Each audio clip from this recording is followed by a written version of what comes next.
One of them days is from director Lawrence Lamont, who previously worked on a bunch of hip-hop music videos and a few episodes of a certain show I'm not allowed to say the name of so early in a YouTube video. It was written by Cyrita Singleton, who worked on Insecure, Central Park, and that same show.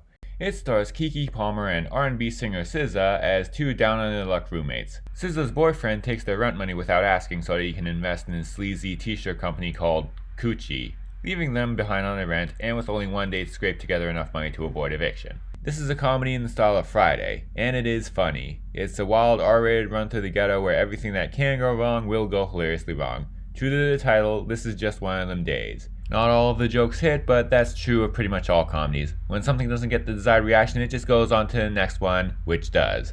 And the two leads have good chemistry together. They are different and bounce off each other well, but you can actually believe that they are friends. And there isn't really a whole lot else to say about this. I just needed something to pair with the other bigger movie. I have a much longer review on that, but this is a movie that seems like a rarity nowadays. A straight up comedy with little purpose other than to give us 97 minutes of outrageous humor. And it's a funny one. A good comedy about one of those bad days.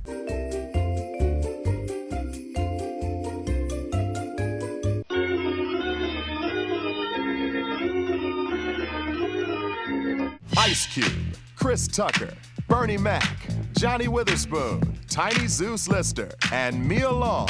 Friday. Don't ever come by here. Okay? I said a hip hop, the hip it to the hip hop. You don't stop the rocker to the bang bang boogie. Say up jump the boogie to the rhythm of the boogie to beat.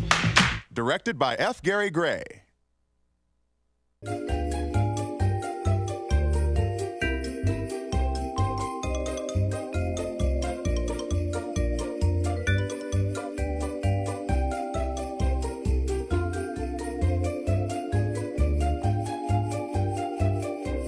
Ne Zha 2 is a Chinese film from writer and director Zhao Zi, who also did the first one. I am very new to this franchise. I only found out about it maybe a week or so before I saw it, only hearing about the sequel's box office haul. When I made my YouTube short review on it, I said it was making a lot of money around the world. I knew I was oversimplifying things, but now I'm thinking that around the world was the biggest mistake because even with its massive success, that part was still probably yet to come. The specifics of this movie's box office records kind of blurred in my mind into a blob of biggest movie in the world. I knew it wasn't released in all its markets yet, but I still didn't fully grasp exactly what that meant. The movie had made $1 billion in US currency, apparently the first foreign language movie to do that. And that was before it was even released internationally. That's right, it made that much in China alone, making it the first movie of any language to make $1 billion in just one country. And that was just a couple weeks after release. And with that kind of notoriety, it's probably going to do at least some kind of big bank around the world too. Also, since then it has become the biggest animated movie ever, and one of the highest grossing movies of all time. Anyway, I had already reserved a ticket for another movie that weekend. No, it wasn't Captain America. But just a few days before the showtime, I decided I may as well watch the original to see what the hype was about. I went in completely blind, and unexpectedly, when it was over, I decided, I think I'd rather see more of this. Oh yeah, it turns out there was also a spin-off called Zhang Zia, or Legend of Deification. It can basically go by either name here in America, slight edge to the first title. I made sure to see that too beforehand. It was good, but not as good as the two Ne Zha movies. Anyway, enough of this me stuff. What is Ne Zha 2? It's an animated film based on a character of the same name from Chinese mythology. A child born as the reincarnation of an orb of demonic energy, but still a good guy. In this sequel, he goes on another quest, this time to bring his friend, the reincarnation of an orb of divine energy, back to life after he was turned to stone. And to do that, he has to complete some heavenly trials, all while the soul of the person he's bringing to life is in his body and can take control of him when desired. Although later on, things happen with both heaven and the underworld that may lead to bigger problems. This is an animated film with bright colors and cute characters and follows a child protagonist. All the trailers were for kids' movies. There were a lot of families in the theater, with kids who could speak Chinese, so the fact that it was subtitled isn't a problem. Honestly, I may have been the only white person in that theater. But whatever, it's all aimed at families, or at least has kids in mind. But despite that, I think if the MPAA actually gave a rating to any of these movies, it would probably come back a PG-13, especially this one. In fact, I've checked IMDB and this has a 13 rating in China, so...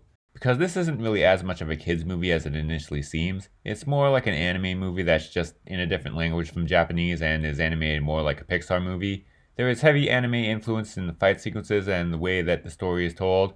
There are a few scenes that seem to be aimed mostly at children, but overall it's more interested in action and fantasy for everyone. And these action sequences can stand with anything that Japanese or American movies have to offer. And it also has good animation, which helps with that. This is also a much darker and more violent movie than the original. I was actually kind of surprised with how dark this story got. It's also a more complex story which needs a longer runtime of almost 2.5 hours to tell, but it fills that time with a lot of action. And the fantasy elements are often very imaginative, and the titular Ne Zha makes a pretty charming lead. In terms of complaints, I guess that it just isn't quite as good as the first one. I guess maybe I prefer the relatively simple and straightforward plot of the original. It's not particularly simple or straightforward, but it's just a little more than this. Also, there is the occasional use of gross-out humor. The original had some of that too.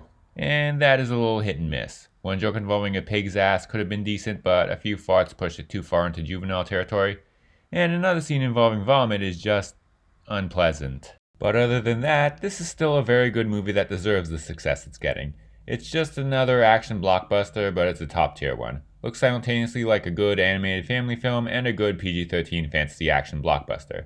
It's great to see countries other than America and maybe also Japan finding success with movies like these.